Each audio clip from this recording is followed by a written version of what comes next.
the third time you call up. But anyways, that's just how we do things here at the Wine Watch. Like I said, I'm willing to give wines a try, no matter where they're from. Russia, Georgia, it doesn't matter. I'm willing to at least keep an open mind. And hey, some good things from a few small companies. A little Bordeaux, Comte de Tasse, Bordeaux Superior, the Chateau Beaulieu wine, a great little value. Amazing, you can still find things for 15 bucks or less from Bordeaux, but this is a special wine, mostly Merlot, like most wines are in Bordeaux, especially with this Bordeaux Superior level. This wine, a really forward and juicy wine with ripe black cherry and currant berry fruit in the nose, a whiff of oak spice and fresh earth, really soft and drinkable style of Bordeaux with that dark cherry fruit, notes of herbs and spice showing on the finish, the focus on that ripe, seductive fruit. Very good juice at 15 bucks. All right, the Chateau Boutisse from Saint-Emilion. You don't really find too many Saint-Emilions in this $20 price range. That's a really nice little value. Also, 70% Merlot and 30% Cabernet Sauvignon.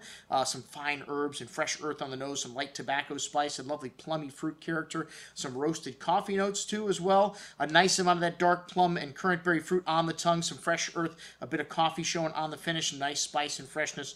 Maybe a little bit of green tannins there. That's that '08 vintage though, not completely ripe, but plenty of fruit for right now. Very good stuff.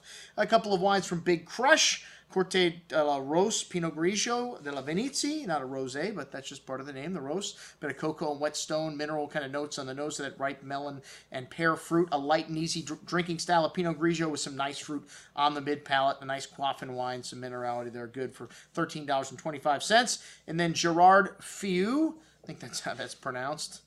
I failed French class in high school and in college, so this is a nice little Sancerre from the 2010 vintage. 2010, like 2009, a great vintage almost all throughout France. Not quite as warm, so the wine's a little more classic in style, but still a really classic, good amount of that grassy, fresh herbs to the lime, citrus, and grapefruit on the nose. Typical Sancerre with a bit of funk to that as well. Some fresh earth, kind of barnyardy notes. A very savory style of Sancerre on the palate. A good amount of that grassiness, green peppercorn spice comes showing through on the finish. That barnyard funk also showing a little light, salty nuance to this wine as well. Very good. All right, coming up next, our friends from Augustin. I'm your host, Andrew Lampasoni, signing off for the Wine Watch, saying remember, always drink the good stuff first.